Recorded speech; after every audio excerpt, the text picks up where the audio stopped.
Chapter 9. The Adventure of the Engineer's Thumb. Of all the problems which have been submitted to my friend, Mr. Sherlock Holmes, for solution during the years of our intimacy, there were only two which I was the means of introducing to his notice, that of Mr. Hatherley's thumb, and that of Colonel Warburton's madness. Of these, the latter may have afforded a finer field for an acute and original observer, but the other was so strange in its inception and so dramatic in its details that it may be the more worthy of being placed upon record, even if it gave my friend fewer openings for those deductive methods of reasoning by which he achieved such remarkable results. The story has, I believe, been told more than once in the newspapers, but, like all such narratives, its effect is much less striking when set forth en bloc in a single half-column of print than when the facts slowly evolve before your own eyes, and the mystery clears gradually away,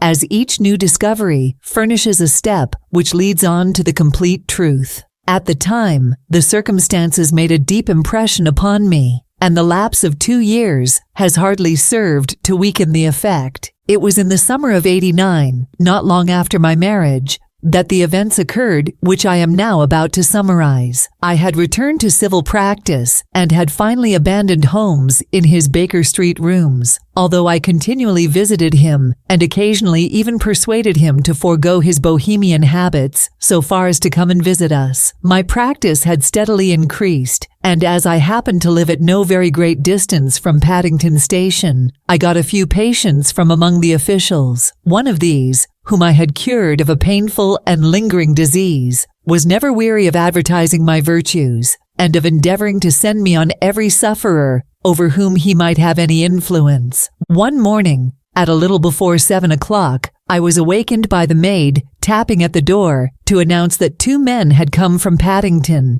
and were waiting in the consulting room. I dressed hurriedly, for I knew by experience that railway cases were seldom trivial, and hastened downstairs. As I descended, my old ally, the guard, came out of the room and closed the door tightly behind him. "I've got him here," he whispered, jerking his thumb over his shoulder. "He's all right." "What is it then?" I asked, for his manner suggested that it was some strange creature which he had caged up in my room. "It's a new patient," he whispered. "I thought I'd bring him round myself. Then he couldn't slip away. There he is, all safe and sound. I must go now, doctor. I have my duties, just the same as you." And off he went, this trusty tout, without even giving me time to thank him. I entered my consulting room and found a gentleman seated by the table. He was quietly dressed in a suit of heather tweed, with a soft cloth cap which he had laid down upon my books. Round one of his hands he had a handkerchief wrapped which was mottled all over with bloodstains. He was young, not more than 25, I should say, with a strong masculine face, but he was exceedingly pale and gave me the impression of a man who was suffering from some strong agitation, which it took all his strength of mind to control. "I am sorry to knock you up so early, doctor," said he, "but I have had a very serious accident during the night. I came in by train this morning, and on inquiring at Paddington as to where I might find a doctor, a worthy fellow very kindly escorted me here. I gave the maid a card, but I see that she has left it upon the side table." I took it up and glanced at it. "Mr. Victor Hatherley, hydraulic engineer, 16A, Victoria Street, 3rd floor." That was the name, style, and abode of my morning visitor. "I regret that I have kept you waiting," said I, sitting down in my library chair. "You are fresh from a night journey, I understand, which is in itself a monotonous occupation." "Oh, my night could not be called monotonous," said he, and laughed. He laughed very heartily, with a high ringing note, leaning back in his chair and shaking his sides. All my medical instincts rose up against that laugh. "Stop it!" I cried. "Pull yourself together." And I poured out some water from a carafe. It was useless, however. He was often one of those hysterical outbursts which come upon a strong nature when some great crisis is over and gone. Presently he came to himself once more, very weary and pale-looking. "I have been making a fool of myself," he gasped. "Not at all. Drink this. I dashed some brandy into the water, and the color began to come back to his bloodless cheeks. "That's better," said he. "And now, doctor, perhaps you would kindly attend to my thumb, or rather to the place where my thumb used to be."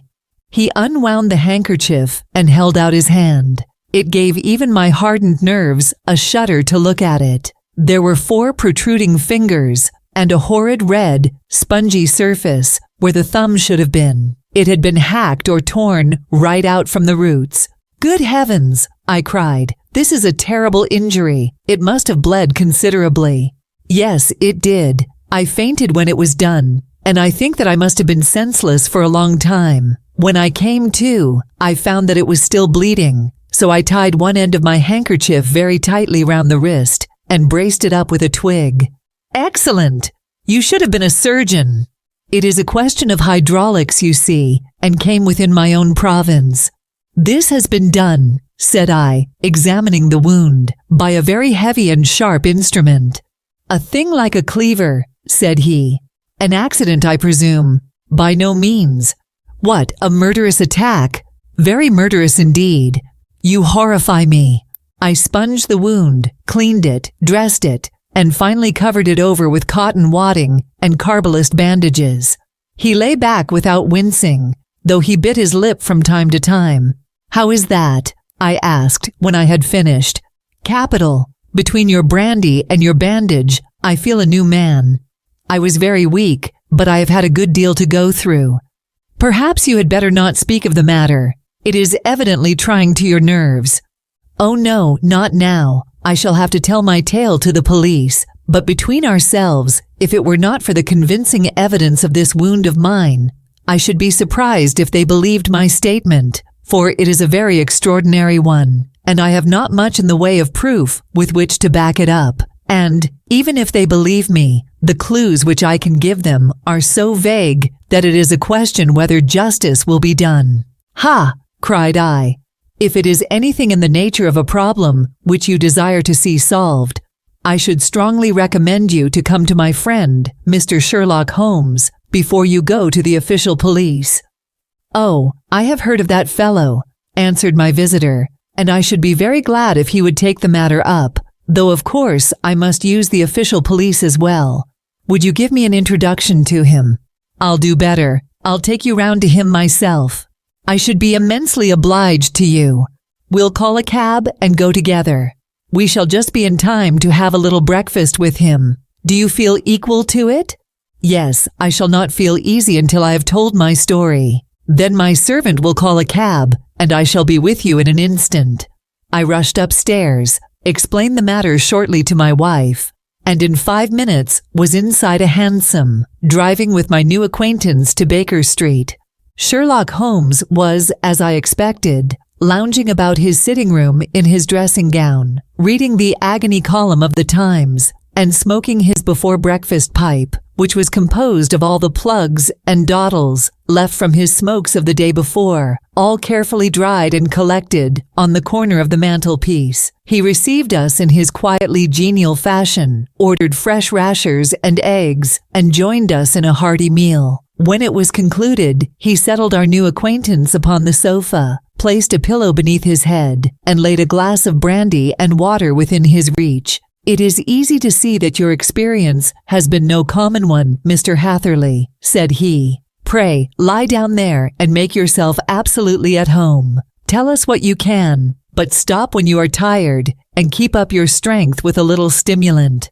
"Thank you," said my patient, "but I have felt another man since the doctor bandaged me, and I think that your breakfast has completed the cure. I shall take up as little of your valuable time as possible, so I shall start at once upon my peculiar experiences."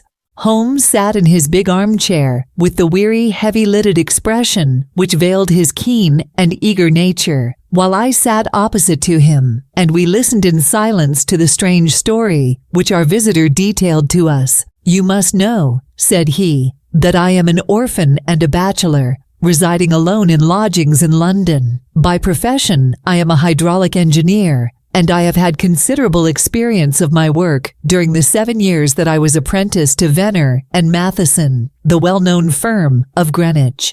2 years ago, having served my time, and having also come into a fair sum of money through my poor father's death, I determined to start in business for myself, and took professional chambers in Victoria Street. I suppose that everyone finds his first independent start in business a dreary experience. To me, it has been exceptionally so. During 2 years, I have had 3 consultations and 1 small job, and that is absolutely all that my profession has brought me. My gross takings amount to £27.10s. Every day, from 9 in the morning until 4 in the afternoon, I waited in my little den, until at last my heart began to sink, and I came to believe that I should never have any practice at all. Yesterday, however, just as I was thinking of leaving the office, my clerk entered to say there was a gentleman waiting who wished to see me upon business. He brought up a card, too, with the name of Colonel Lysander Stark engraved upon it. Close at his heels came the colonel himself, a man rather over the middle size, but of an exceeding thinness. I do not think that I have ever seen so thin a man. His whole face sharpened away into nose and chin, and the skin of his cheeks was drawn quite tense over his outstanding bones. Yet this emaciation seemed to be his natural habit, and due to no disease, for his eye was bright, his step brisk, and his bearing assured. He was plainly but neatly dressed, and his age, I should judge, would be nearer 40 than 30. "Mr. Hatherley," said he, with something of a German accent, "you have been recommended to me, Mr. Hatherley, as being a man who is not only proficient in his profession, but is also discreet and capable of preserving a secret." I bowed, feeling as flattered as any young man would at such an address. "May I ask who it was who gave me so good a character?" "Well, perhaps it is better that I should not tell you that just at this moment. I have it from the same source that you are both an orphan and a bachelor, and are residing alone in London." "That is quite correct," I answered, "but you will excuse me if I say that I cannot see how all this bears upon my professional qualifications. I understand that it was on a professional matter that you wished to speak to me."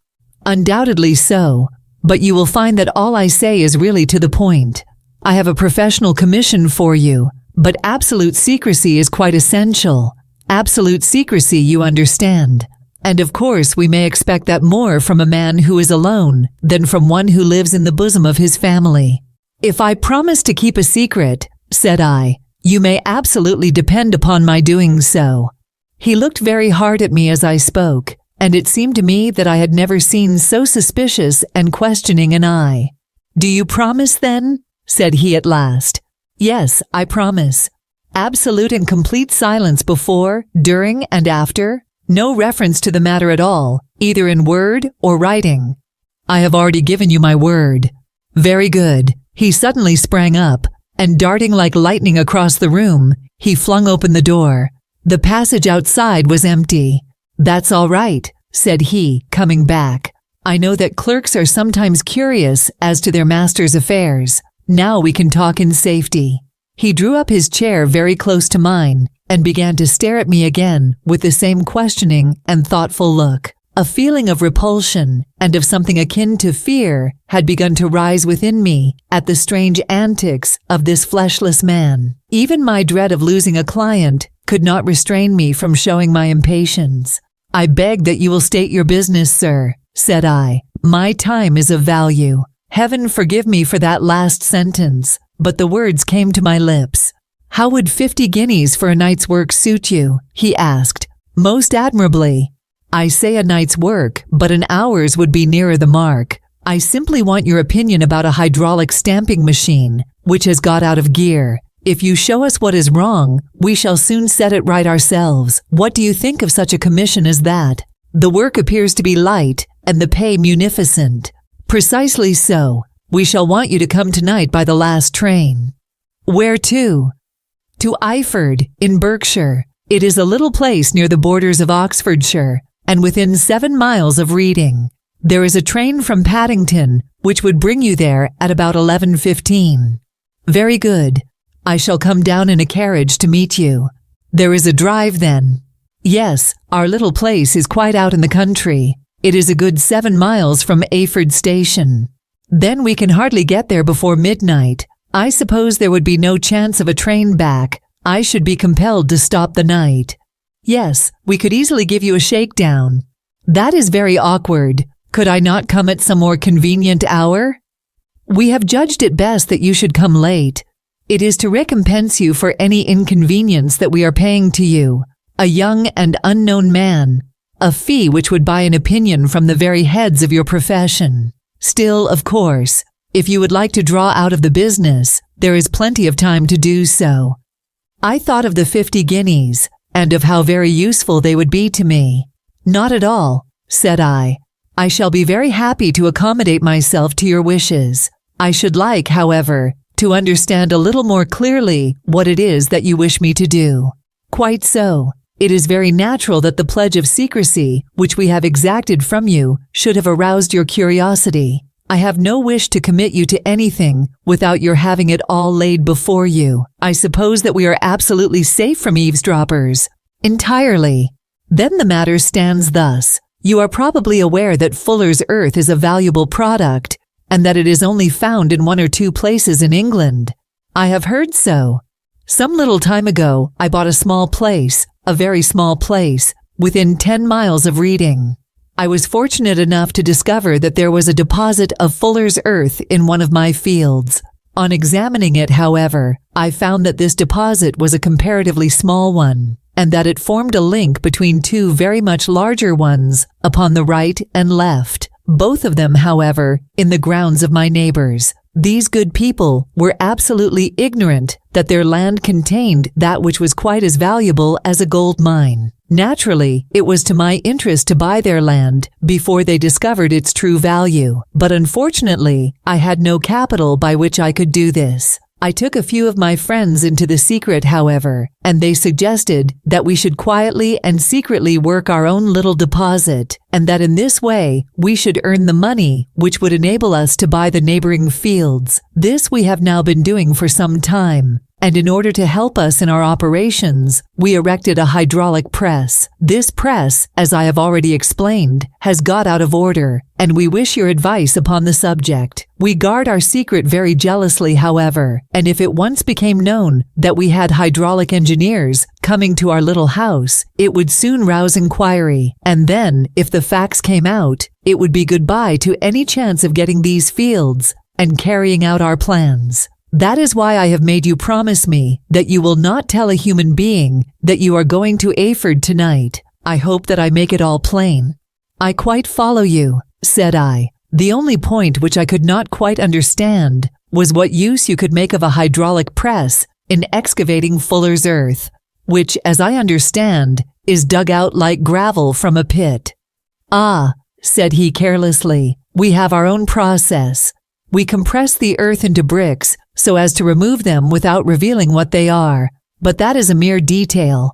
I have taken you fully into my confidence now, Mr. Hatherley, and I have shown you how I trust you. He rose as he spoke. I shall expect you then at Ayford at 11:15. I shall certainly be there. And not a word to a soul. He looked at me with a last long, questioning gaze, and then, pressing my hand in a cold, dank grasp, he hurried from the room. Well, when I came to think it all over in cool blood, I was very much astonished, as you may both think, at this sudden commission which had been entrusted to me. On the one hand, of course, I was glad, for the fee was at least tenfold what I should have asked had I set a price upon my own services, and it was possible that this order might lead to other ones. On the other hand, the face and manner of my patron had made an unpleasant impression upon me, and I could not think that his explanation of the Fuller's Earth was sufficient to explain the necessity for my coming at midnight, and his extreme anxiety lest I should tell anyone of my errand. However, I threw all fears to the winds, ate a hearty supper, drove to Paddington, and started off, having obeyed to the letter the injunction as to holding my tongue. At Reading, I had to change not only my carriage, but my station. However, I was in time for the last train to Ayford, and I reached the little dim-lit station after 11 o'clock. I was the only passenger who got out there, and there was no one upon the platform save a single sleepy porter with a lantern. As I passed out through the wicket gate, however, I found my acquaintance of the morning, waiting in the shadow upon the other side. Without a word, he grasped my arm and hurried me into a carriage, the door of which was standing open. He drew up the windows on either side, tapped on the woodwork, and away we went as fast as the horse could go. "One horse?" interjected Holmes. "Yes, only one." "Did you observe the color?" "Yes, I saw it by the side lights when I was stepping into the carriage. It was a chestnut." "Tired looking or fresh?" "Oh, fresh and glossy." "Thank you. I am sorry to have interrupted you. Pray continue your most interesting statement." Away we went then, and we drove for at least an hour. Colonel Lysander Stark had said that it was only 7 miles, but I should think, from the rate that we seemed to go, and from the time that we took, that it must have been nearer 12. He sat at my side in silence all the time, and I was aware, more than once, when I glanced in his direction, that he was looking at me with great intensity. The country roads seemed to be not very good in that part of the world, for we lurched and jolted terribly. I tried to look out of the windows to see something of where we were, but they were made of frosted glass, and I could make out nothing save the occasional bright blur of a passing light. Now and then I hazarded some remark to break the monotony of the journey, but the colonel answered only in monosyllables, and the conversation soon flagged. At last, however, the bumping of the road was exchanged for the crisp smoothness of a gravel drive, and the carriage came to a stand. Colonel Lysander Stark sprang out, and as I followed after him, pulled me swiftly into a porch which gaped in front of us. We stepped, as it were, right out of the carriage and into the hall, so that I failed to catch the most fleeting glance of the front of the house. The instant that I had crossed the threshold, the door slammed heavily behind us, and I heard faintly the rattle of the wheels as the carriage drove away. It was pitch dark inside the house, and the colonel fumbled about looking for matches and muttering under his breath. Suddenly, a door opened at the other end of the passage, and a long golden bar of light shot out in our direction. It grew broader, and a woman appeared with a lamp in her hand, which she held above her head, pushing her face forward and peering at us. I could see that she was pretty, and from the gloss with which the light shone upon her dark dress, I knew that it was a rich material. She spoke a few words in a foreign tongue, in a tone as though asking a question, and when my companion answered in a gruff monosyllable, she gave such a start that the lamp nearly fell from her hand. Colonel Stark went up to her, whispered something in her ear, and then, pushing her back into the room from whence she had come, he walked towards me again with the lamp in his hand. "Perhaps you will have the kindness to wait in this room for a few minutes," said he, throwing open another door.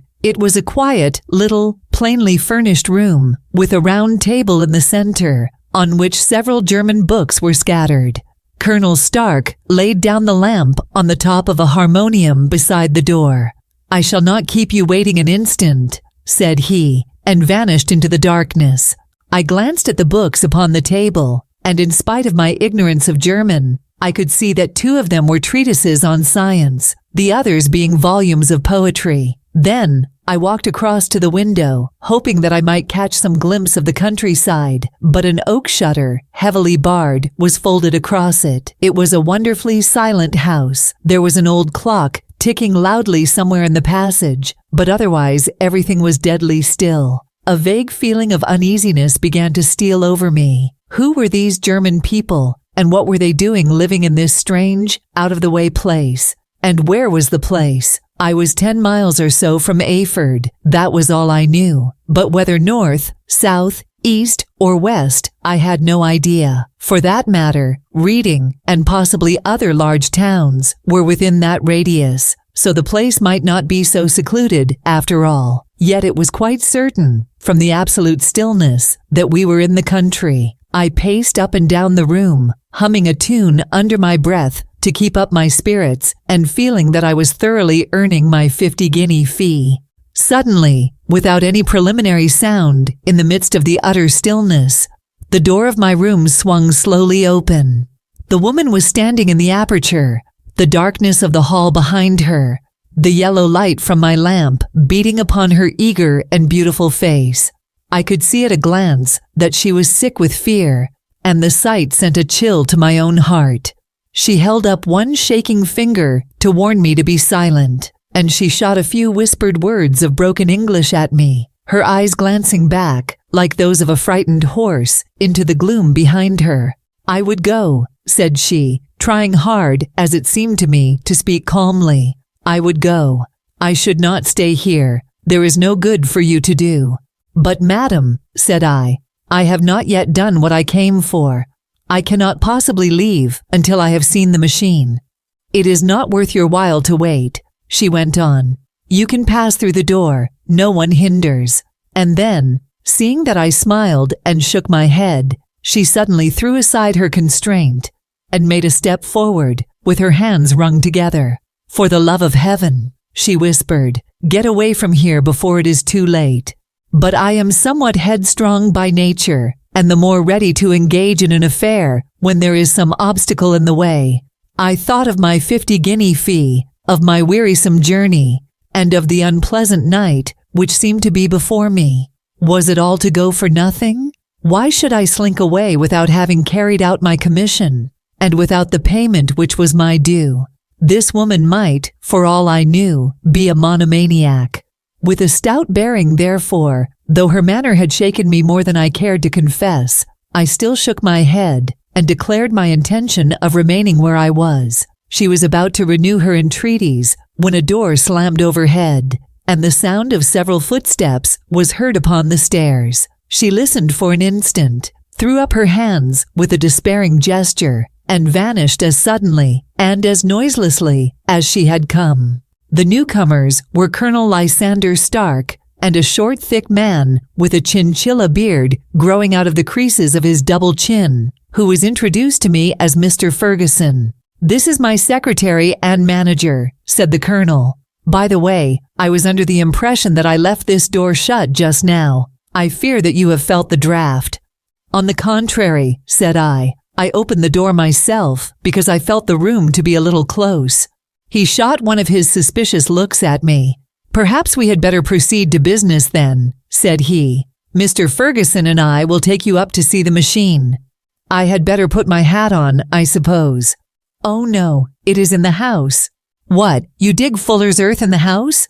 No, this is only where we compress it, but never mind that. All we wish you to do is to examine the machine and to let us know what is wrong with it." We went upstairs together, the colonel first with the lamp, the fat manager and I behind him. It was a labyrinth of an old house, with corridors, passages, narrow winding staircases, and little low doors, the thresholds of which were hollowed out by the generations who had crossed them. There were no carpets and no signs of any furniture above the ground floor, while the plaster was peeling off the walls, and the damp was breaking through in green, unhealthy blotches. I tried to put on as unconcerned an air as possible, but I had not forgotten the warnings of the lady, even though I disregarded them, and I kept a keen eye upon my two companions. Ferguson appeared to be a morose and silent man, but I could see from the little that he said that he was at least a fellow countryman. Colonel Lysander Stark stopped at last before a low door, which he unlocked. Within was a small square room, in which the three of us could hardly get at one time. Ferguson remained outside, and the colonel ushered me in. "We are now," said he, "actually within the hydraulic press, and it would be a particularly unpleasant thing for us if anyone were to turn it on. The ceiling of this small chamber is really the end of the descending piston, and it comes down with the force of many tons upon this metal floor. There are small lateral columns of water outside which receive the force, and which transmit and multiply it in the manner which is familiar to you. The machine goes readily enough, but there is some stiffness in the working of it, and it has lost a little of its force. Perhaps you will have the goodness to look it over and to show us how we can set it right."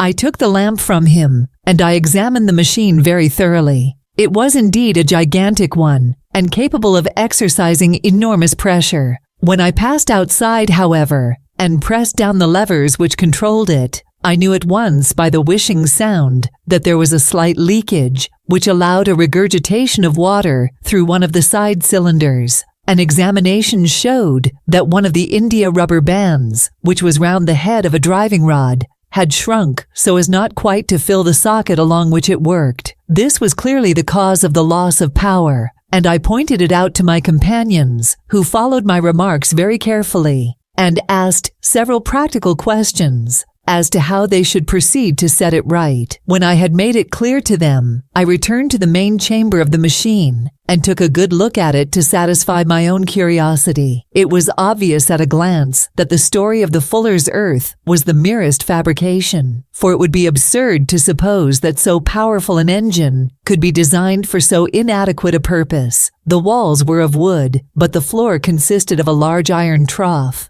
and when I came to examine it, I could see a crust of metallic deposit all over it. I had stooped and was scraping at this to see exactly what it was when I heard a muttered exclamation in German and saw the cadaverous face of the colonel looking down at me. "What are you doing there?" he asked. I felt angry at having been tricked by so elaborate a story as that which he had told me. "I was admiring your fuller's earth," said I. "I think that I should be better able to advise you as to your machine if I knew what the exact purpose was for which it was used." The instant that I uttered the words, I regretted the rashness of my speech. His face set hard, and a baleful light sprang up in his gray eyes. "Very well," said he, "you shall know all about the machine." He took a step backward, slammed the little door, and turned the key in the lock. I rushed towards it and pulled at the handle, but it was quite secure and did not give in the least to my kicks and shoves. "Hello!" I yelled. "Hello, Colonel! Let me out!" And then suddenly in the silence, I heard a sound which sent my heart into my mouth. It was the clank of the levers and the swish of the leaking cylinder. He had set the engine at work. The lamp still stood upon the floor where I had placed it when examining the trough. By its light, I saw that the black ceiling was coming down upon me, slowly, jerkily, but, as none knew better than myself, with a force which must within a minute grind me to a shapeless pulp. I threw myself, screaming, against the door and dragged with my nails at the lock. I implored the colonel to let me out, but the remorseless clanking of the levers drowned my cries. The ceiling was only a foot or two above my head, and with my hand upraised, I could feel its hard, rough surface. Then it flashed through my mind that the pain of my death would depend very much upon the position in which I met it. If I lay on my face, the weight would come upon my spine, and I shuddered to think of that dreadful snap. Easier the other way, perhaps, and yet, had I the nerve to lie and look up at that deadly black shadow wavering down upon me? Already I was unable to stand erect when my eye caught something which brought a gush of hope back to my heart. I have said that though the floor and ceiling were of iron, the walls were of wood.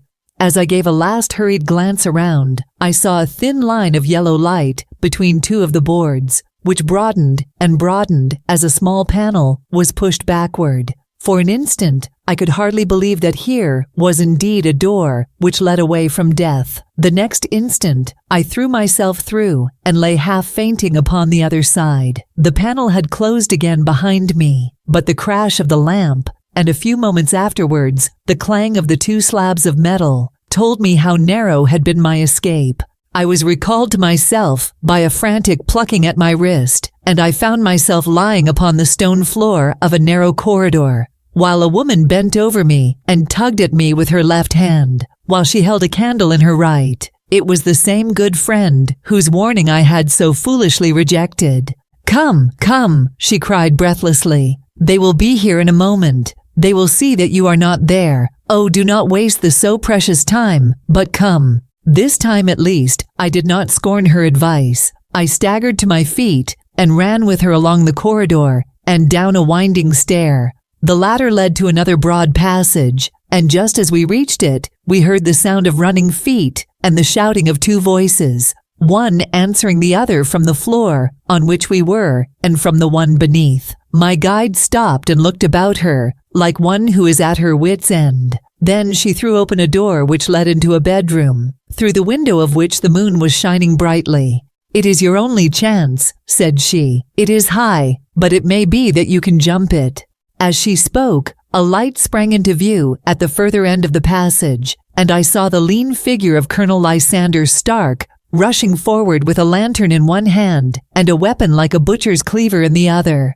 I rushed across the bedroom, flung open the window, and looked out. How quiet and sweet and wholesome the garden looked in the moonlight, and it could not be more than 30 feet down. I clambered out upon the sill, but I hesitated to jump until I should have heard what passed between my savior and the ruffian who pursued me. If she were ill-used, then at any risks, I was determined to go back to her assistance. The thought had hardly flashed through my mind before he was at the door, pushing his way past her. But she threw her arms round him and tried to hold him back.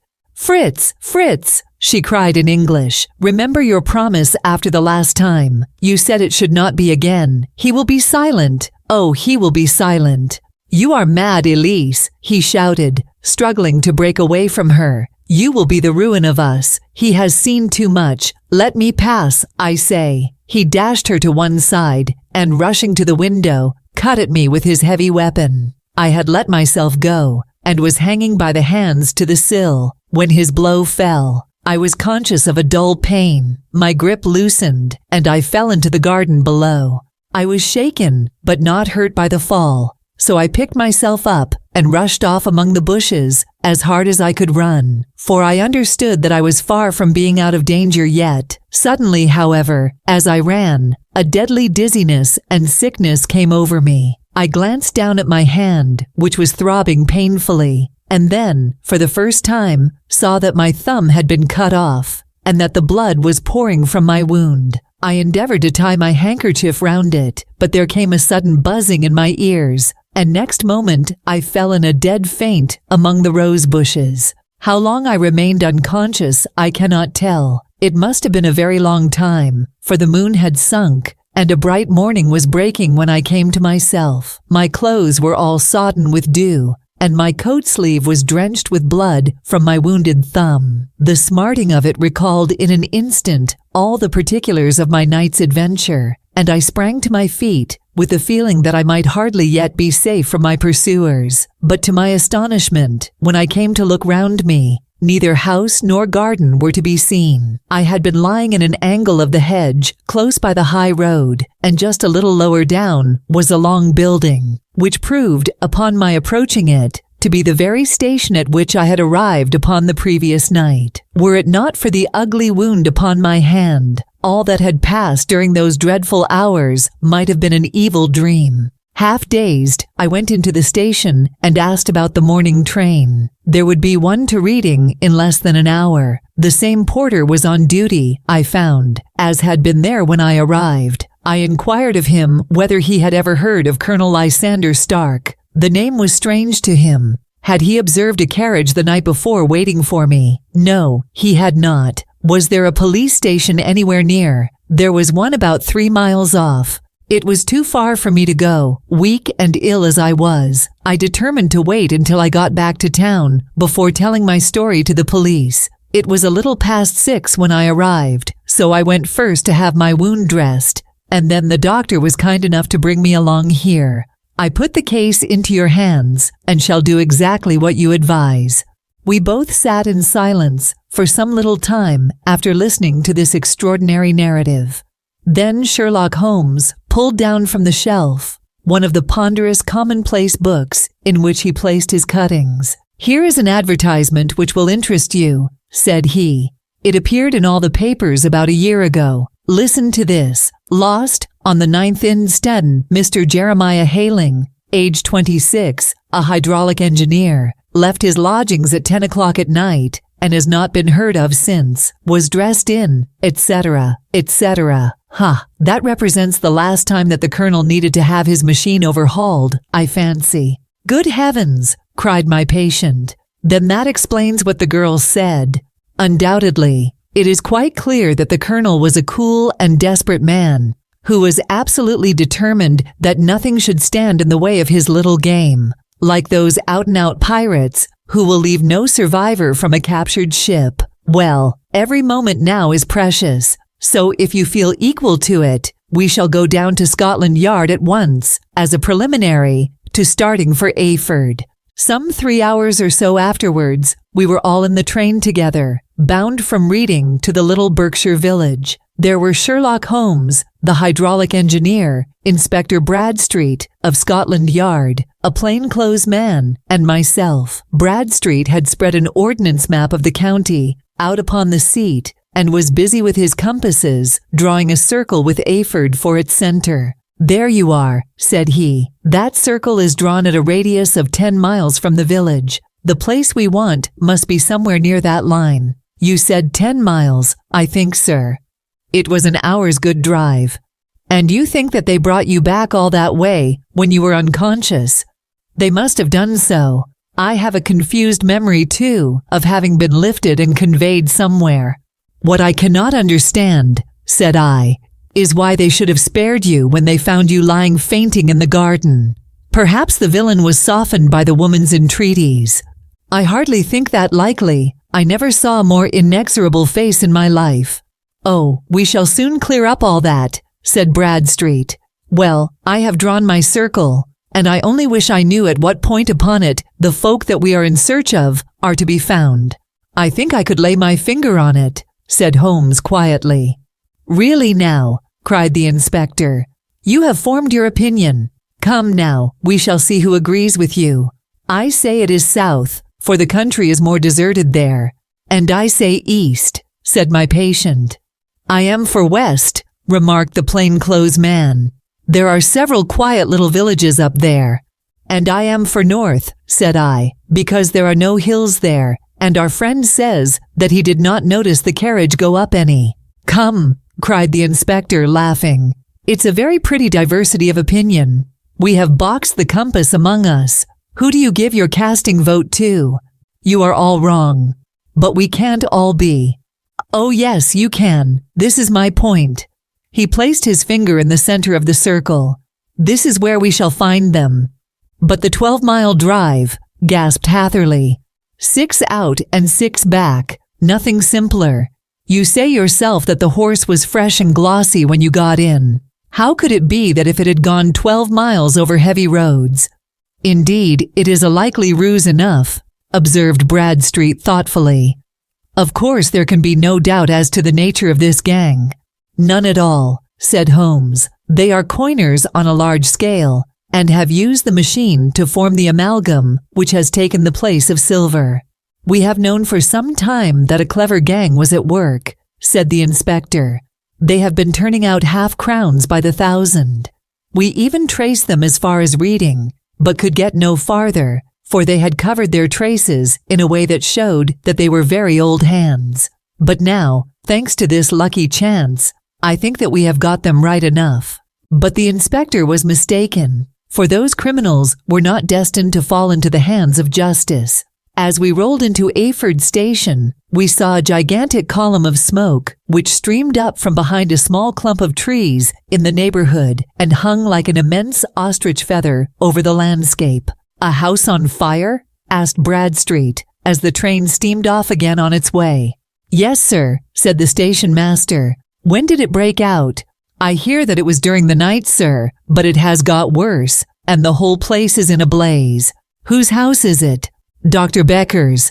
"Tell me," broke in the engineer, "is Dr. Becker a German, very thin, with a long sharp nose?" The station master laughed heartily. "No, sir. Dr. Becker is an Englishman, and there isn't a man in the parish who has a better lined waistcoat. But he has a gentleman staying with him, a patient, as I understand, who is a foreigner, and he looks as if a little good Berkshire beef would do him no harm." The station master had not finished his speech before we were all hastening in the direction of the fire. The road topped a low hill, and there was a great widespread whitewashed building in front of us, spouting fire at every chink and window, while in the garden in front 3 fire engines were vainly striving to keep the flames under. "That's it!" cried Hatherley, in intense excitement. "There is the gravel drive, and there are the rose bushes where I lay. That second window is the one that I jumped from." "Well, at least," said Holmes, "you have had your revenge upon them.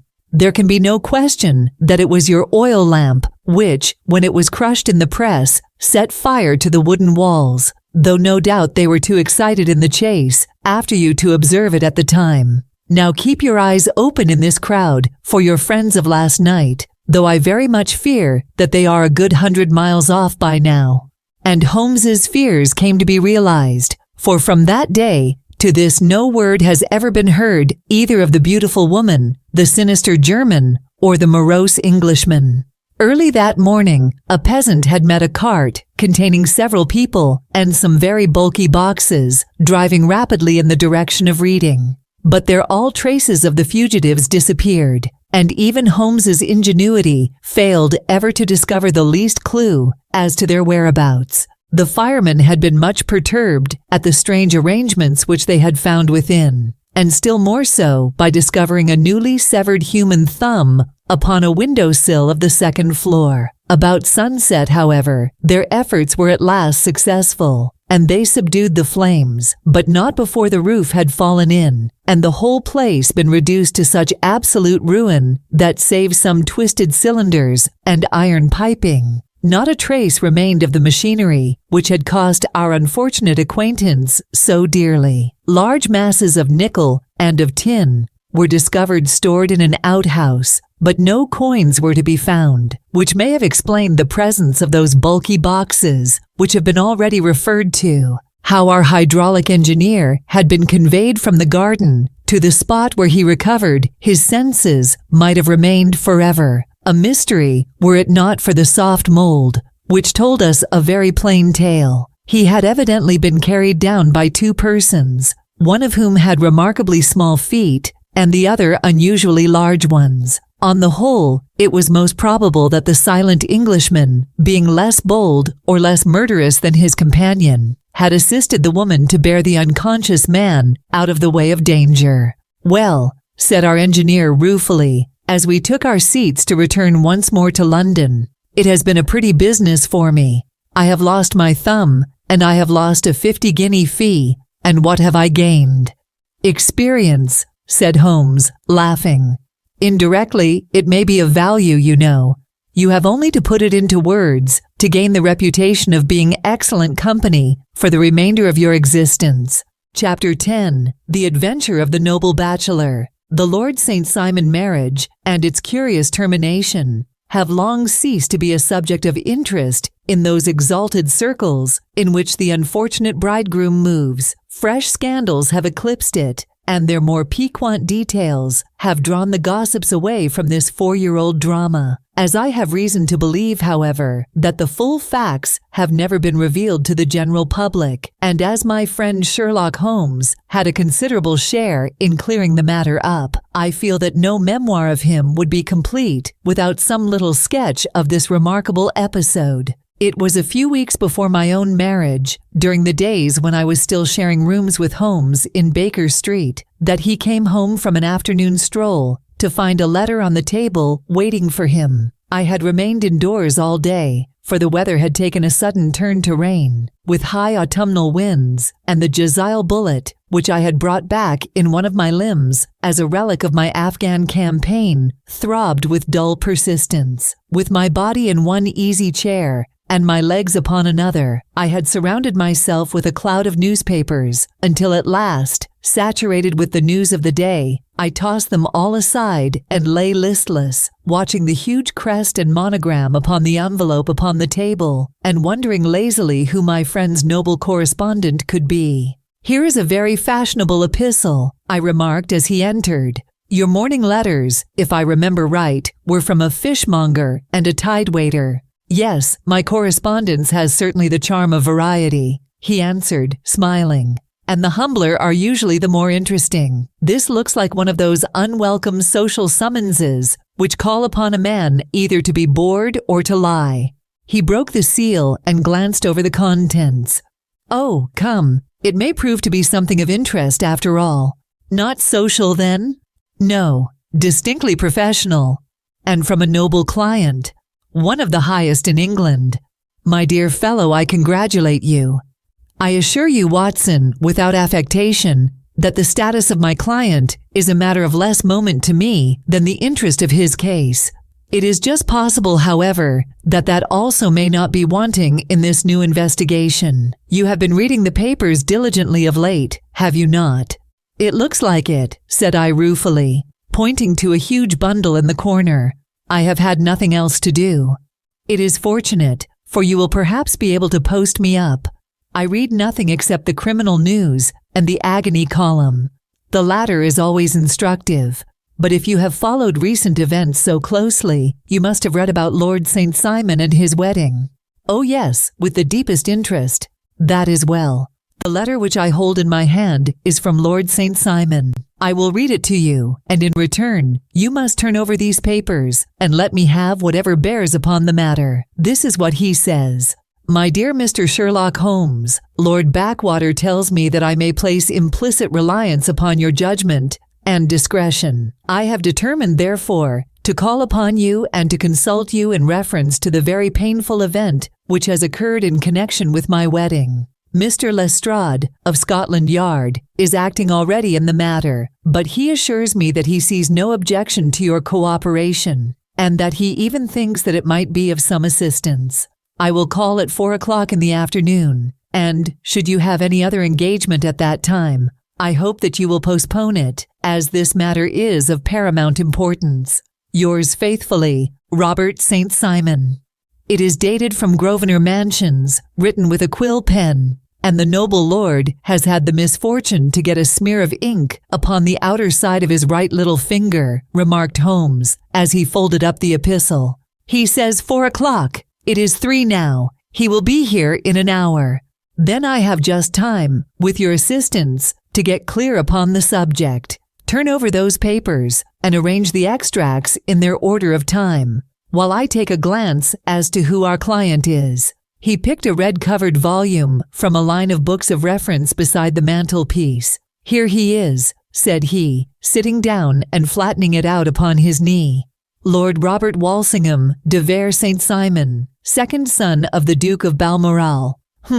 Arms, azure, 3 caltrops in chief over a fess sable, born in 1846. He's 41 years of age, which is mature for marriage, was Under-Secretary for the Colonies in a late administration. The Duke, his father, was at one time Secretary for Foreign Affairs. They inherit Plantagenet blood by direct descent, and Tudor on the distaff side. Ha! Well, there is nothing very instructive in all this. I think that I must turn to you, Watson, for something more solid. I have very little difficulty in finding what I want, said I, for the facts are quite recent, and the matter struck me as remarkable. I feared to refer them to you, however, as I knew that you had an inquiry on hand, and that you disliked the intrusion of other matters. Oh, you mean the little problem of the Grosvenor Square furniture van.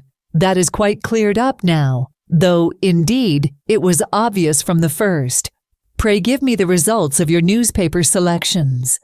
Here is the first notice which I can find. It is in the personal column of the Morning Post, and dates, as you see, some weeks back. A marriage has been arranged, it says, and will, if rumor is correct, very shortly take place, between Lord Robert St. Simon, second son of the Duke of Balmoral, and Miss Hattie Doran, the only daughter of Aloysius Doran, ESQ, of San Francisco, Cal, USA. That is all. Terse and to the point, remarked Holmes, stretching his long, thin legs towards the fire. There was a paragraph amplifying this in one of the society papers of the same week. Ah, here it is. There will soon be a call for protection in the marriage market, for the present free trade principle appears to tell heavily against our home product. One by one, the management of the noble houses of Great Britain is passing into the hands of our fair cousins from across the Atlantic. An important addition has been made during the last week to the list of the prizes which have been borne away by these charming invaders. Lord St. Simon, who has shown himself for over 20 years proof against the little god's arrows, has now definitely announced his approaching marriage with Miss Hattie Doran, the fascinating daughter of a California millionaire. Miss Doran, whose graceful figure and striking face attracted much attention at the Westbury House festivities, is an only child, and it is currently reported that her dowry will run to considerably over the 6 figures, with expectancies for the future, as it is an open secret that the Duke of Balmoral has been compelled to sell his pictures within the last few years, and as Lord St. Simon has no property of his own, save the small estate of Birchmoor, it is obvious that the Californian heiress is not the only gainer by an alliance which will enable her to make the easy and common transition from a Republican lady to a British peeress. "Anything else?" asked Holmes, yawning.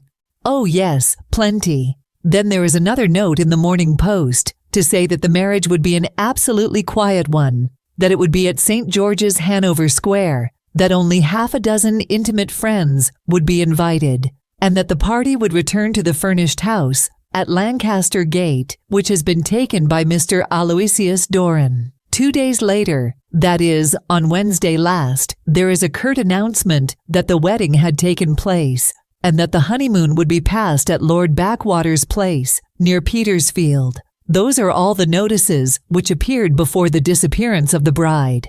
"Before the what?" asked Holmes with a start. "The vanishing of the lady. When did she vanish then?" "At the wedding breakfast." "Indeed, this is more interesting than it promised to be. Quite dramatic, in fact. Yes, it struck me as being a little out of the common. They often vanish before the ceremony, and occasionally during the honeymoon. But I cannot call to mind anything quite so prompt as this. Pray let me have the details." "I warn you that they are very incomplete. Perhaps we may make them less so. Such as they are set forth in a single article of a morning paper of yesterday, which I will read to you. It is headed, 'Singular Occurrence at a Fashionable Wedding.' The family of Lord Robert St. Simon has been thrown into the greatest consternation by the strange and painful episodes which have taken place in connection with his wedding. The ceremony, as shortly announced in the papers of yesterday, occurred on the previous morning, but it is only now that it has been possible to confirm the strange rumors which have been so persistently floating about. In spite of the attempts of the friends to hush the matter up, so much public attention has now been drawn to it that no good purpose can be served by affecting to disregard what is a common subject for conversation. The ceremony, which was performed at St. George's, Hanover Square, was a very quiet one, no one being present save the father of the bride, Mr. Aloysius Doran, the Duchess of Balmoral, Lord Backwater, Lord Eustace, and Lady Clara St. Simon, the younger brother and sister of the bridegroom, and Lady Alicia Whittington. The whole party proceeded afterwards to the house of Mr. Aloysius Doran at Lancaster Gate, where breakfast had been prepared. It appears that some little trouble was caused by a woman, whose name has not been ascertained, who endeavored to force her way into the house after the bridal party, alleging that she had some claim upon Lord St. Simon. It was only after a painful and prolonged scene that she was ejected by the butler and the footman. The bride, who had fortunately entered the house before this unpleasant interruption, had sat down to breakfast with the rest, when she complained of a sudden indisposition and retired to her room.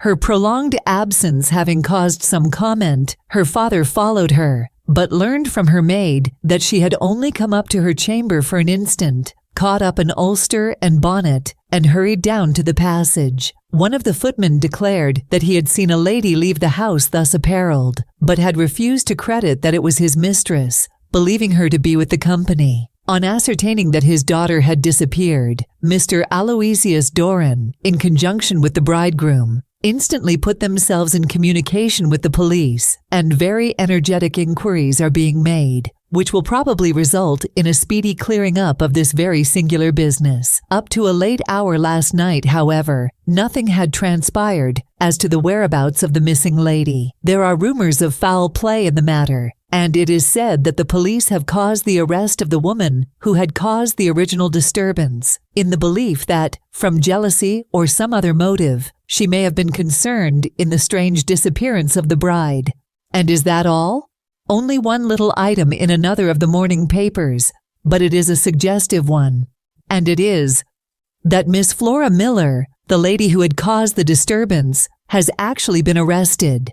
It appears that she was formerly a danseuse at the Allegro, and that she has known the bridegroom for some years. There are no further particulars, and the whole case is in your hands now, so far as it has been set forth in the public press. And an exceedingly interesting case it appears to be. I would not have missed it for worlds. But there is a ring at the bell, Watson, and as the clock makes it a few minutes after 4, I have no doubt that this will prove to be our noble client. Do not dream of going, Watson, for I very much prefer having a witness, if only as a check to my own memory. Lord Robert St. Simon, announced our page boy, throwing open the door. A gentleman entered, with a pleasant, cultured face, high-nosed and pale, with something perhaps of petulance about the mouth, and with the steady, well-opened eye of a man whose pleasant lot it had ever been to command and to be obeyed. His manner was brisk, and yet his general appearance gave an undue impression of age, for he had a slight forward stoop and a little bend of the knees as he walked. His hair, too, as he swept off his very curly-brimmed hat, was grizzled round the edges and thin upon the top. As to his dress, it was careful to the verge of foppishness, with high collar, black frock coat, white waistcoat, yellow gloves, patent leather shoes, and light-colored gaiters. He advanced slowly into the room, turning his head from left to right, and swinging in his right hand the cord which held his golden eyeglasses. "Good day, Lord St. Simon," said Holmes, rising and bowing. "Pray take the basket chair. This is my friend and colleague, Dr. Watson. Draw up a little to the fire, and we will talk this matter over. A most painful matter to me, as you can most readily imagine, Mr. Holmes. I have been cut to the quick. I understand that you have already managed several delicate cases of this sort, sir, though I presume that they were hardly from the same class of society. No, I am descending. I beg pardon. My last client of the sort was a king. Oh, really, I had no idea. And which king? The King of Scandinavia. What, had he lost his wife? You can understand, said Holmes suavely, that I extend to the affairs of my other clients the same secrecy which I promised to you in yours. Of course, very right, very right. I'm sure I beg pardon. As to my own case, I am ready to give you any information which may assist you in forming an opinion. Thank you. I have already learned all that is in the public prints, nothing more. I presume that I may take it as correct, this article, for example, as to the disappearance of the bride. Lord St. Simon glanced over it. Yes, it is correct, as far as it goes. But it needs a great deal of supplementing before anyone could offer an opinion. I think that I may arrive at my facts most directly by questioning you. Pray do so. When did you first meet Miss Hattie Doran? In San Francisco, a year ago. You were traveling in the States? Yes. Did you become engaged then? No. But you were on a friendly footing. I was amused by her society, and she could see that I was amused. Her father is very rich. He is said to be the richest man on the Pacific slope. And how did he make his money? In mining. He had nothing a few years ago. Then he struck gold, invested it, and came up by leaps and bounds. Now, what is your own impression as to the young lady's, your wife's character?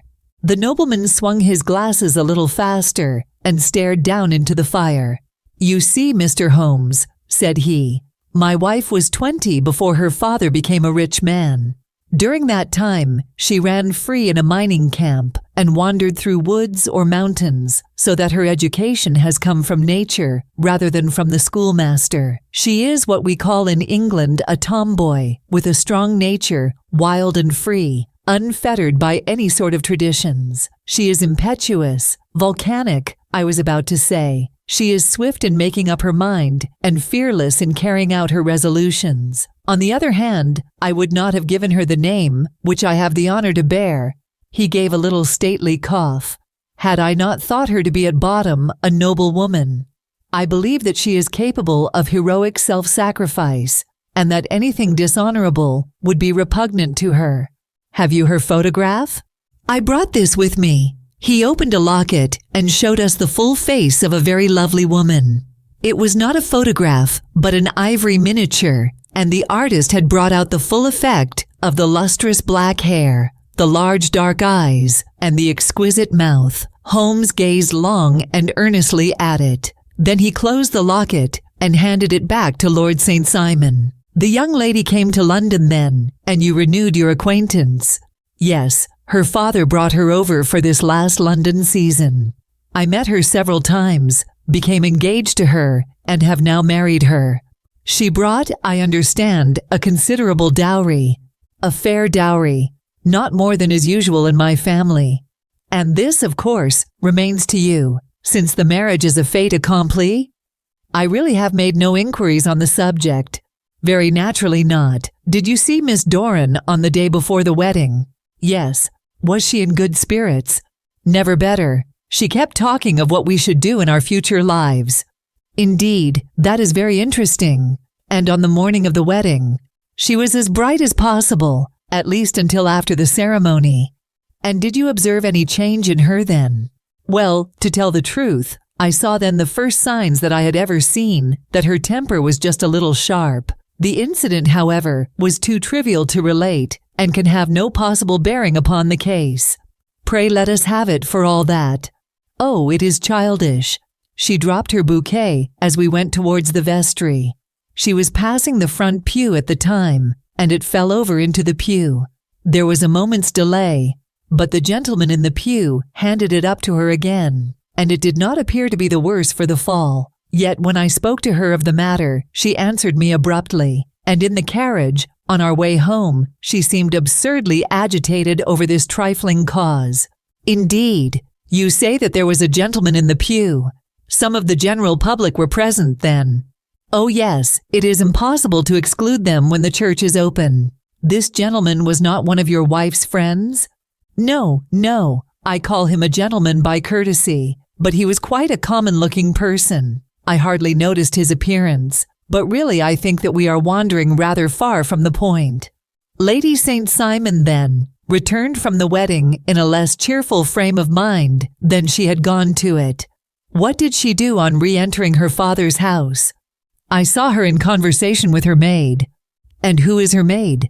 Alice is her name. She is an American and came from California with her.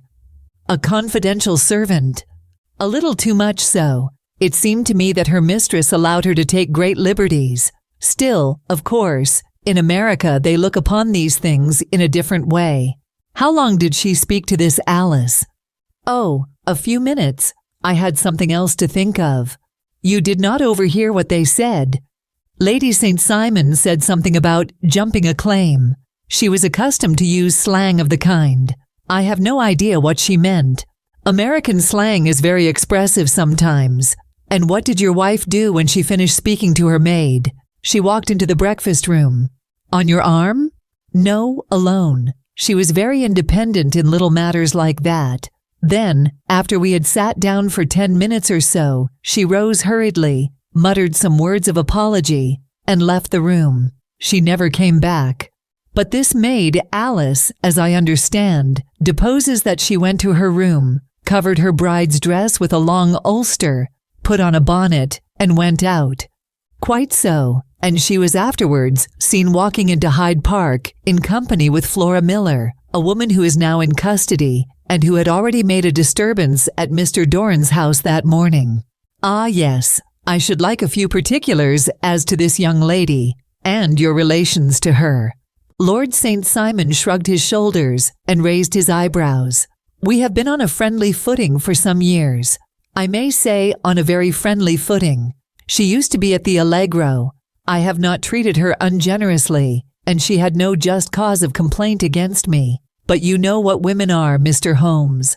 Flora was a dear little thing, but exceedingly hot-headed and devotedly attached to me. She wrote me dreadful letters when she heard that I was about to be married, and, to tell the truth, the reason why I had the marriage celebrated so quietly was that I feared lest there might be a scandal in the church. She came to Mr. Doran's door just after we returned, and she endeavored to push her way in, uttering very abusive expressions towards my wife, and even threatening her. But I had foreseen the possibility of something of the sort, and I had 2 police fellows there in private clothes, who soon pushed her out again. She was quiet when she saw that there was no good in making a row. Did your wife hear all this? No, thank goodness she did not. And she was seen walking with this very woman afterwards. Yes, that is what Mr. Lestrade of Scotland Yard looks upon as so serious. It is thought that Flora decoyed my wife out and laid some terrible trap for her. Well, it is a possible supposition. You think so too. I did not say a probable one, but you do not yourself look upon this as likely? I do not think Flora would hurt a fly. Still, jealousy is a strange transformer of characters. Pray, what is your own theory as to what took place? Well, really, I came to seek a theory, not to propound one. I have given you all the facts. Since you ask me, however, I may say that it has occurred to me as possible that the excitement of this affair, the consciousness that she had made so immense a social stride, had the effect of causing some little nervous disturbance in my wife. In short, that she had become suddenly deranged.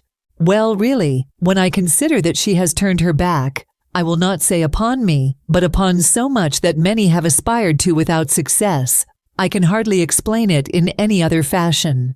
Well, certainly that is also a conceivable hypothesis, said Holmes, smiling. And now, Lord St. Simon, I think that I have nearly all my data. May I ask whether you were seated at the breakfast table so that you could see out of the window? We could see the other side of the road and the park. Quite so. Then I do not think that I need to detain you longer. I shall communicate with you. Should you be fortunate enough to solve this problem, said our client, rising. I have solved it. Eh? What was that? I say that I have solved it. Where then is my wife? That is a detail which I shall speedily supply. Lord St. Simon shook his head. I am afraid that it will take wiser heads than yours or mine, he remarked, and bowing in a stately, old-fashioned manner, he departed. It is very good of Lord St. Simon to honor my head by putting it on a level with his own, said Sherlock Holmes, laughing. I think that I shall have a whiskey and soda and a cigar after all this cross-questioning. I had formed my conclusions as to the case before our client came into the room. My dear Holmes, I have notes of several similar cases, though none, as I remarked before, which were quite as prompt. My whole examination served to turn my conjecture into a certainty. Circumstantial evidence is occasionally very convincing, as when you find a trout in the milk, to quote Thoreau's example. But I have heard all that you have heard, without, however, the knowledge of pre-existing cases, which serves me so well. There was a parallel instance in Aberdeen some years back, and something on very much the same lines at Munich, the year after the Franco-Prussian War. It is one of these cases, but, hello, here is Lestrade. Good afternoon, Lestrade. You will find an extra tumbler upon the sideboard, and there are cigars in the box. The official detective was attired in a pea-jacket and cravat, which gave him a decidedly nautical appearance, and he carried a black canvas bag in his hand. With a short greeting, he seated himself and lit the cigar which had been offered to him. "What's up, then?" asked Holmes, with a twinkle in his eye. "You look dissatisfied." "And I feel dissatisfied. It is this infernal St. Simon marriage case. I can make neither head nor tail of the business." "Really? You surprise me. Who ever heard of such a mixed affair? Every clue seems to slip through my fingers. I have been at work upon it all day."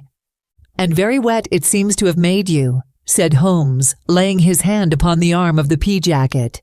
"Yes, I have been dragging the Serpentine." "In heaven's name, what for?"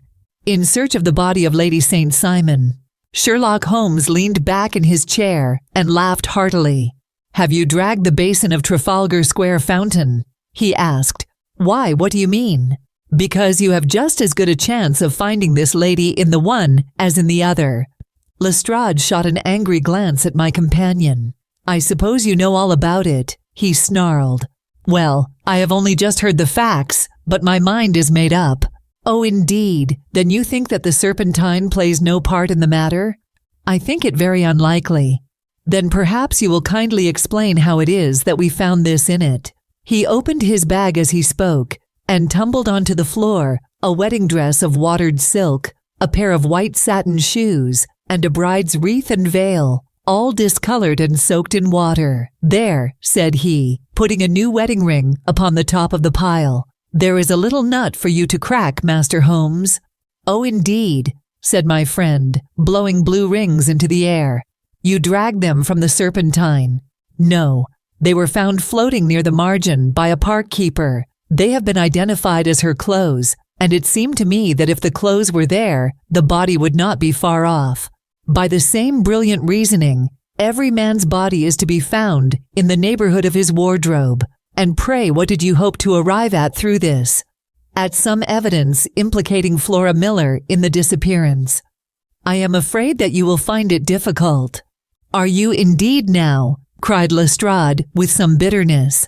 "I am afraid, Holmes, that you are not very practical with your deductions and your inferences.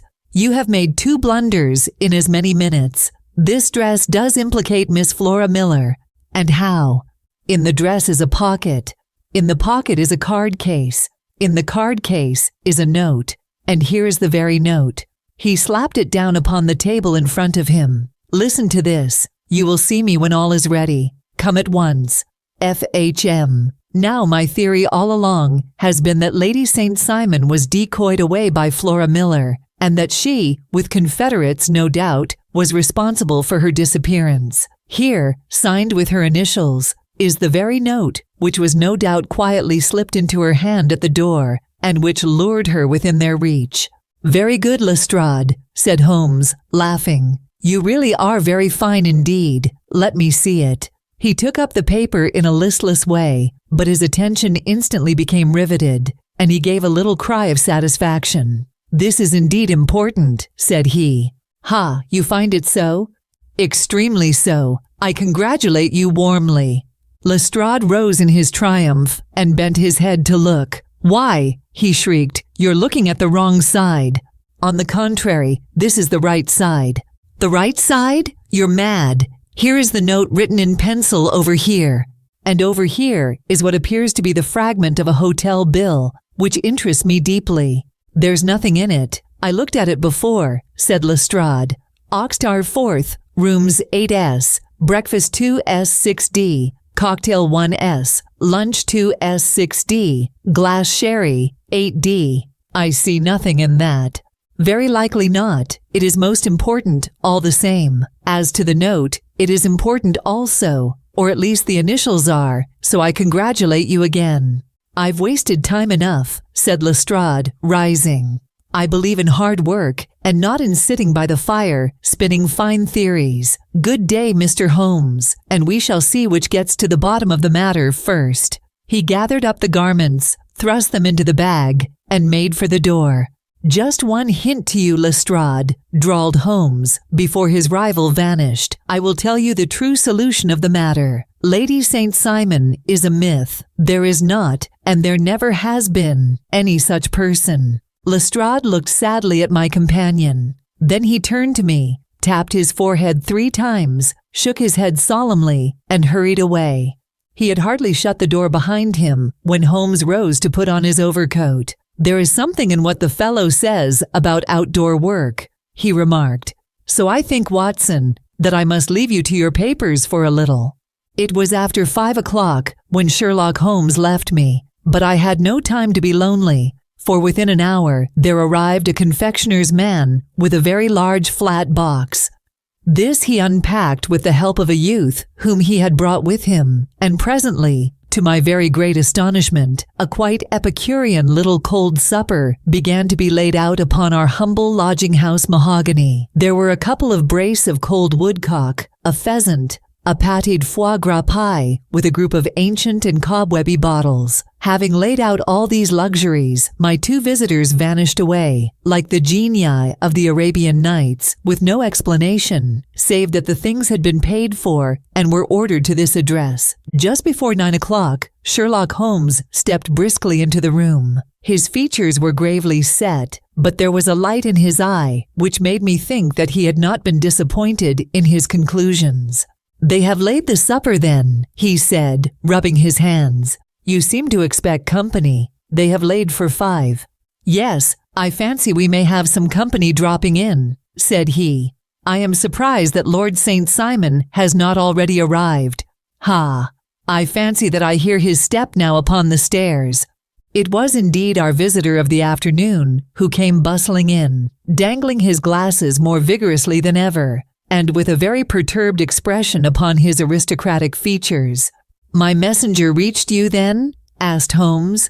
"Yes, and I confess that the contents startled me beyond measure. Have you good authority for what you say?" "The best possible." Lord St. Simon sank into a chair and passed his hand over his forehead. "What will the Duke say," he murmured, "when he hears that one of the family has been subjected to such humiliation? It is the purest accident. I cannot allow that there is any humiliation." "Ah, you look on these things from another standpoint.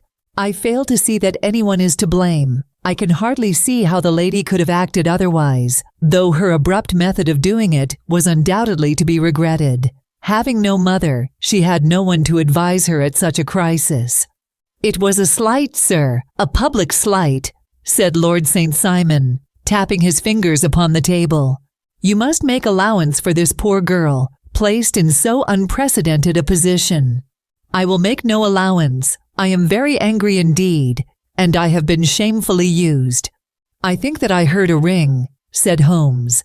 "Yes, there are steps on the landing.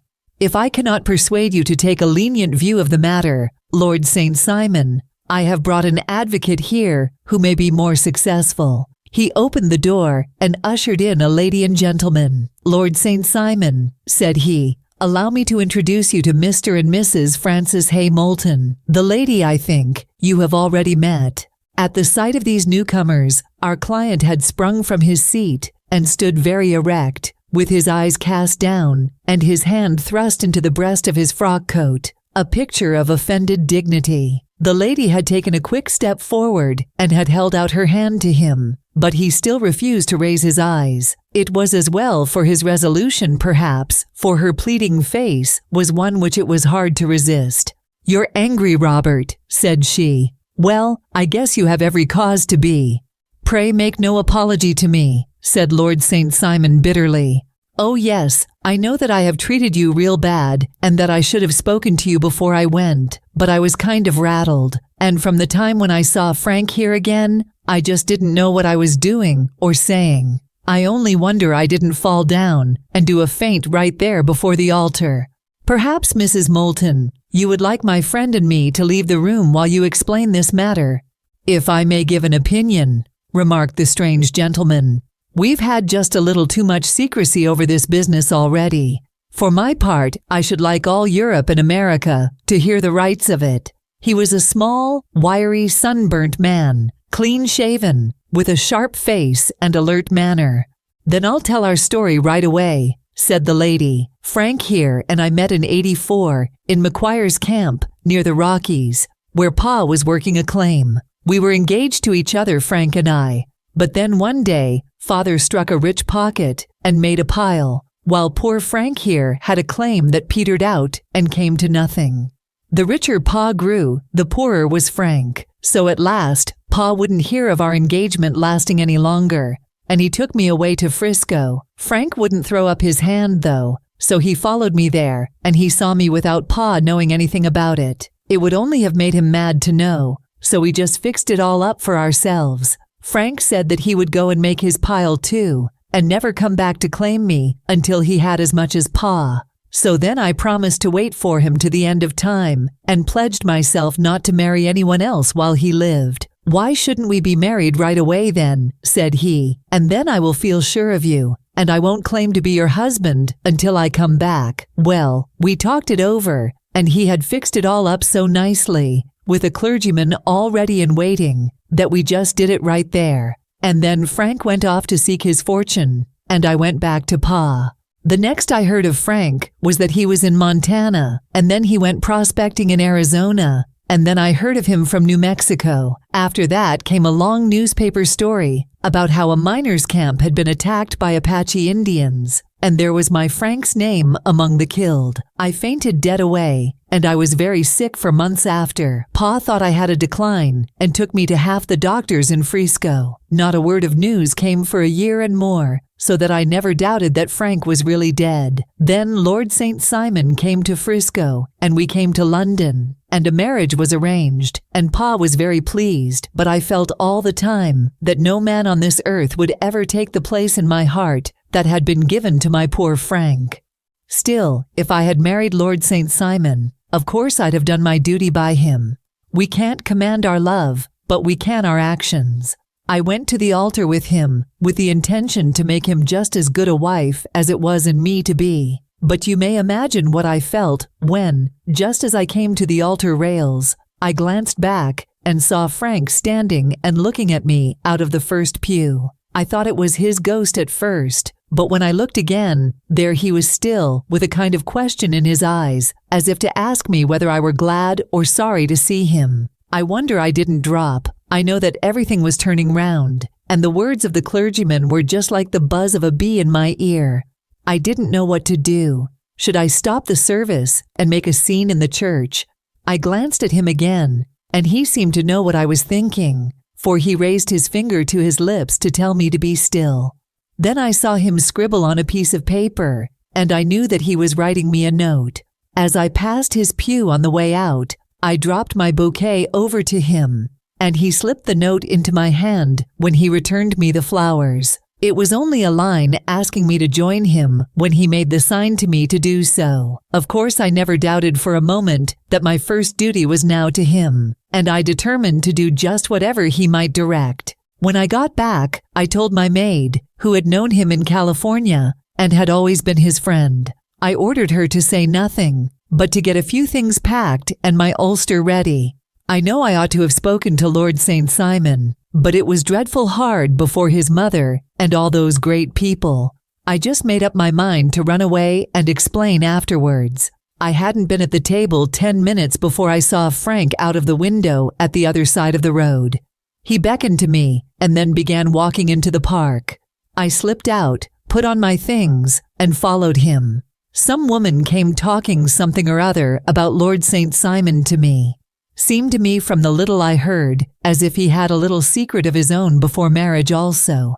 But I managed to get away from her and soon overtook Frank. We got into a cab together, and away we drove to some lodgings he had taken in Gordon Square, and that was my true wedding after all those years of waiting. Frank had been a prisoner among the Apaches, had escaped, came on to Frisco, found that I had given him up for dead, and had gone to England, followed me there, and had come upon me at last on the very morning of my second wedding. I saw it in a paper, explained the American. It gave the name and the church, but not where the lady lived. Then we had a talk as to what we should do, and Frank was all for openness. But I was so ashamed of it all that I felt as if I should like to vanish away and never see any of them again.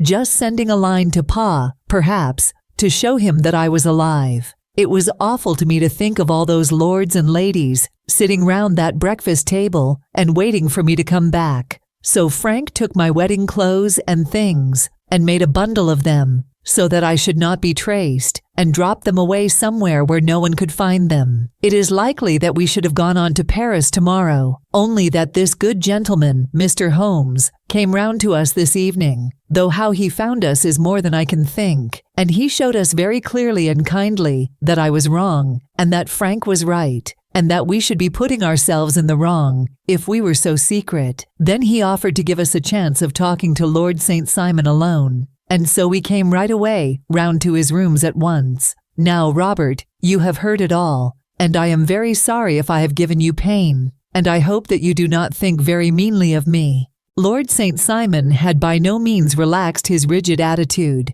but had listened with a frowning brow and a compressed lip to this long narrative.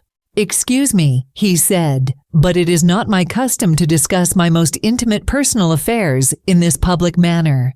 "Then you won't forgive me? You won't shake hands before I go?" "Oh, certainly, if it would give you any pleasure." He put out his hand and coldly grasped that which she extended to him. "I had hoped," suggested Holmes, "that you would have joined us in a friendly supper." "I think that there you ask a little too much. responded his lordship. "I may be forced to acquiesce in these recent developments, but I can hardly be expected to make merry over them. I think that with your permission, I will now wish you all a very good night." He included us all in a sweeping bow and stalked out of the room. "Then I trust that you at least will honor me with your company," said Sherlock Holmes. "It is always a joy to meet an American, Mr. Moulton, for I am one of those who believe that the folly of a monarch and the blundering of a minister in far-gone years will not prevent our children from being someday citizens of the same worldwide country under a flag which shall be a quartering of the Union Jack with the stars and stripes.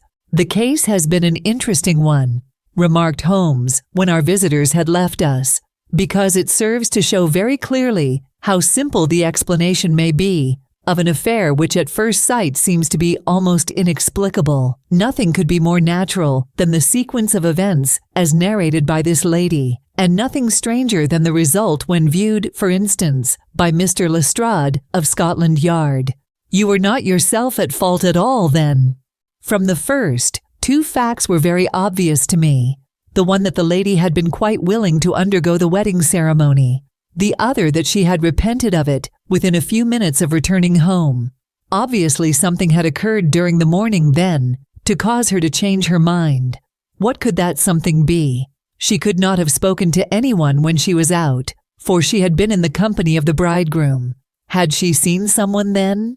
If she had, it must be someone from America, because she had spent so short a time in this country that she could hardly have allowed anyone to acquire so deep an influence over her that the mere sight of him would induce her to change her plans so completely. You see, we have already arrived, by a process of exclusion, at the idea that she might have seen an American. Then who could this American be, and why should he possess so much influence over her? It might be a lover, it might be a husband. Her young womanhood had, I knew, been spent in rough scenes and under strange conditions. So far I had got before I ever heard Lord St. Simon's narrative, when he told us of a man in a pew, of the change in the bride's manner, of so transparent a device for obtaining a note as the dropping of a bouquet, of her resort to her confidential maid, and of her very significant allusion to claim jumping, which in miners' parlance means taking possession of that which another person has a prior claim to. The whole situation became absolutely clear. She had gone off with a man, and the man was either a lover or was a previous husband, the chances being in favor of the latter. And how in the world did you find them? It might have been difficult, but friend Lestrade held information in his hands, the value of which he did not himself know. The initials were, of course, of the highest importance, but more valuable still was it to know that within a week he had settled his bill at one of the most select London hotels. How did you deduce the select? By the select prices. 8 shillings for a bed and 8 pence for a glass of sherry pointed to one of the most expensive hotels. There are not many in London which charge at that rate. In the second one, which I visited in Northumberland Avenue, I learned by an inspection of the book that Francis H. Moulton, an American gentleman, had left only the day before, and on looking over the entries against him, I came upon the very items which I had seen in the duplicate bill. His letters were to be forwarded to 226 Gordon Square, so thither I traveled, and being fortunate enough to find the loving couple at home, I ventured to give them some paternal advice and to point out to them that it would be better in every way that they should make their position a little clearer, both to the general public and to Lord St. Simon in particular. I invited them to meet him here, and, as you see, I made him keep the appointment. But with no very good result, I remarked. His conduct was certainly not very gracious. "Ah, Watson," said Holmes, smiling, "perhaps you would not be very gracious either if, after all the trouble of wooing and wedding, you found yourself deprived in an instant of wife and of fortune. I think that we may judge Lord St. Simon very mercifully, and thank our stars that we are never likely to find ourselves in the same position. Draw your chair up and hand me my violin, for the only problem we have still to solve is how to while away these bleak autumnal evenings."